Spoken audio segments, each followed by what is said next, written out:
देखिए ये पाई कॉइन की जो है असल वैल्यू है 1.504। ठीक है, लास्ट 24 में इसका ग्रोथ है $17.47।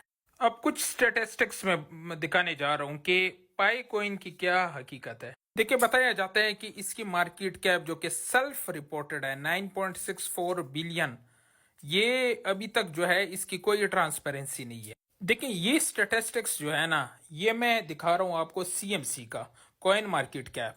ठीक है, अब इस चीज के अंदर बहुत इंपॉर्टेंट कुछ पॉइंट्स मैं आप लोग को दिखाना चाहता हूं। देखिए जब एक चीज की 9.64 बिलियन बिलियन बहुत बड़ी चीज है। देखिए आर्बिट्रम की जो मार्केट कैप है वो है वन पॉइंट समथिंग है। ठीक है, आप इस तरह देख ले, बड़े बड़े जो मार्केट कैप है पोल्का डॉट, जिसका मार्केट कैप होगा 6 से 7 बिलियन US डॉलर, ये टॉप 30 के अंदर आ जाते हैं। अब इसका देख लें, इसका अगर 9.6 बिलियन तक इसका मार्केट कैप है, ठीक है 9.64, तो होना चाहिए था कि इसकी रैंकिंग टॉप 50 में तो होना चाहिए था, जबकि इसकी रैंकिंग 3145 है।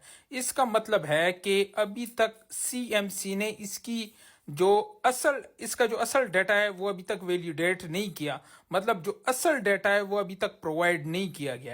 अच्छा, दूसरी इंपॉर्टेंट चीज है maximum supply. Maximum supply means के 100 बिलियन इसकी सप्लाई है। ठीक है, अब $1 तक पहुंचने के लिए इसका मार्केट कैप भी 100 बिलियन होना चाहिए। अगर थोड़ी सी भी मैथमेटिक्स का आपको रेशो का फार्मूला आता हो तो आप इस तरह कर लेंगे कि ऊपर आपने मार्केट कैप जो कि 100 बिलियन लिख देना है, नीचे आपने सप्लाई 100 बिलियन लिख के काट के आपको $1 की वैल्यू आ जाएगी। जबकि यहाँ पे इसका मार्केट कैप सिर्फ 9.64 बिलियन है जो कि सेल्फ रिपोर्टेड है, मतलब कि ये अभी तक जो है ऑफिशियली इसको वेरीफाइड नहीं किया गया। बड़े बड़े प्रोजेक्ट्स होते हैं, सारों की वेरिफिकेशन हो जाती है। अच्छा इसको देख लें, ये सेल्फ रिपोर्टेड का क्या मतलब है, इसको देख लें। मैं आपको ये जो येलो वो है ना, मैं आपको खोल के दे देता हूँ। देखिए इस चीज को आप पढ़ सकते हैं, coin market cap has not verified the project market cap and circulating supply, however according to the Pi project the self reported circulating supply is 9.64 billion US dollar. Self reported, self का मतलब यह है कि ये verified नहीं है, इसके अंदर ट्रांसपेरेंसी नहीं है। अच्छा, इससे इंपॉर्टेंट चीज है, ये तो 6% सप्लाई जो है इसकी सर्कुलेशन में, ये जो बताया जा रहा है कि इसकी सर्कुलेशन सप्लाई जो है वो सिर्फ 6% है। ये जस्ट 6% कॉइन्स जो है अभी तक मार्केट के अंदर है, लेकिन दर हकीकत में ये भी नहीं है।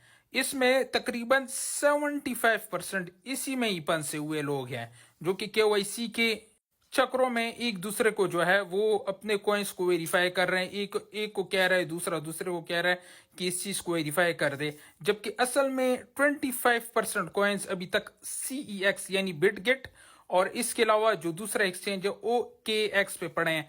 उसके अंदर भी हम देख ले तो तकरीबन सबसे ज्यादा सप्लाई जो है OKX को प्रोवाइड की गई है, जो कि आसपास है 200 मिलियन के आसपास, जबकि 120 मिलियन कॉइन्स जो है वो बिटगेट को दिए गए हैं।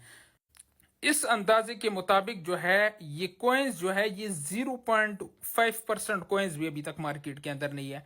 जो ही रफ्ता रफ्ता ये जो है ये सारे कॉइन्स जो है निकलेंगे, केवाईसी कंप्लीट होंगे, तब ये कॉइन्स जो है ये सर्कुलेशन में मजीद ऐड होते जाएंगे और इसी तरह जो है मार्केट असलियत जो इसकी असल वैल्यू है इसकी तरफ ये डिप होने लगेगी। ये जो वैल्यू है करंटली, ये जस्ट इनका एक प्लान है और ये प्लान ये है कि लोग बाइंग सेलिंग करें। ये एक ब्लैक मार्केट को बनाने के लिए एक गेम है। अब इनकी ये कोशिश होगी कि कई महीनों तक और इवन साल तक ये वैल्यू बरकरार रहे, ताकि इस हिसाब से लोग बाय और सेल किया करें।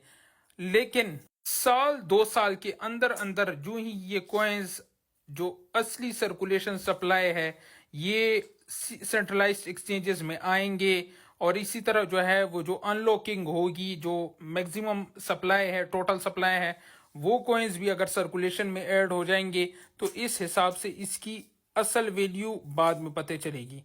सो इसके लिए इतना ही था। इंशाल्लाह नेक्स्ट वीडियो में मुलाकात होगी, तब तक के लिए अल्लाह हाफिज।